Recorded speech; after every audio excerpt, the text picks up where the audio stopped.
Okay, this is what this watch charger does. I can put the watch on, and you'll note that it's got a red flashing light, and it doesn't show it charging. Now, once in a while, I can get it to start charging. The red light's still okay. Nope. Right there.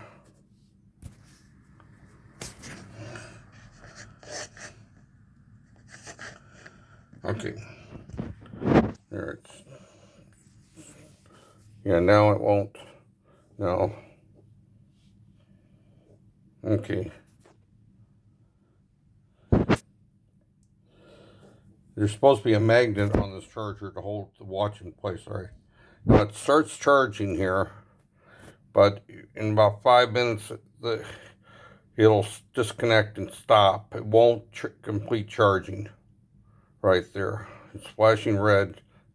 And according to the manual, that's a general error. Same watch, different charger.